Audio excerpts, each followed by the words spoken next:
ಅಲ್ಪಸಂಖ್ಯಾತ ಸಮುದಾಯಗಳನ್ನು ಹೀಯಾಳಿಸಿ ಮನಸ್ಸಿಗೆ ಬಂದಂಗೆ ಹೀಯಾಳಿಸೋದು. ಅದರ ಒಂದು ಪಕ್ಷ ಇದೆ, ಯಾರು ಎಷ್ಟು ಹೀಯಾಳಿಸ್ತಾರೆ ಅವ್ರನ್ನ ಮಂತ್ರಿ, ಪ್ರಧಾನಮಂತ್ರಿ ಏನು ಬೇಕಾದ್ರೂ ಮಾಡಿಬಿಡ್ತಾರೆ.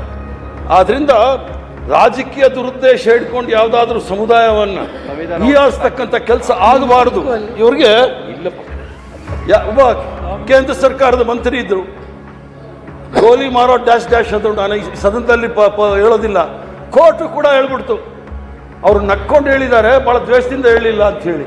ಗೋಲಿ ಮಾರೋದು ಅನ್ನೋದು ನಕ್ಕೊಂಡು ಹೇಳ್ತಾರೆ ಸ್ವಾಮಿ, ಅದನ್ನೇ ಫ್ಯೂಡಲ್ ಅಂತ ಹೇಳೋದು ನಾವು. ಫ್ಯೂಡಲ್ ಅವರು ದುರ್ಬಲ ವರ್ಗದವ್ರನ್ನ ಕೊಲೆ ಮಾಡ್ತಾರೆ ನೋಡಿ, ಆಗ ನಕ್ಕೊಂಡೇ ಕೊಲೆ ಮಾಡೋದು. ಅವ್ರು ನಕ್ಕೊಂಡು ಕೊಲೆ ಮಾಡಿದ್ದಾರೆ ಅಂತ ಅವ್ರ ಮೇಲೆ ಆಪಾದನೆ ಮಾಡಬಾರ್ದು ಅಂತನಾ? ಆದ್ದರಿಂದ ಆ ಫ್ಯೂಡಲ್ ಮೆಂಟಾಲಿಟಿ ವಿರುದ್ಧನೇ ನಾವೆಲ್ಲರೂ ಸಹ ಇರೋದು.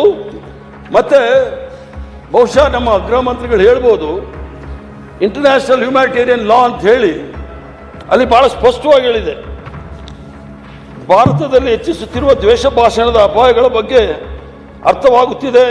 2023 ಒಂದೇ ವರ್ಷದಲ್ಲಿ ದೇಶದ ಹಲವೆಡೆ 668 ದ್ವೇಷ ಭಾಷಣ ಪ್ರಕರಣಗಳು ದಾಖಲಾಗಿದೆ. ಇದರಲ್ಲಿ ಬಿಜೆಪಿ ಆಡಳಿತದಲ್ಲಿರುವ ರಾಜ್ಯಗಳಲ್ಲಿ 413 ಪ್ರಕರಣಗಳು ದಾಖಲಾಗಿದೆ. IHL ಸಂಶೋಧನಾ ಸಂಸ್ಥೆಯ ವರದಿ ಇನ್ನೊಂದು ಪ್ರಮುಖವಾದ ವಿಷಯ ಎತ್ತಿ ಹಿಡಿದಿದೆ. ಅತಿ ಹೆಚ್ಚಿನ ದ್ವೇಷ ಭಾಷಣ ಪ್ರಕರಣ ದಾಖಲಾಗಿರುವುದು ಚುನಾವಣೆ ಸಂದರ್ಭದಲ್ಲಿ. ಕಪಡೆ ಸೆ ಜಾನ್ ಪಹಚಾನ್ ಲೋ,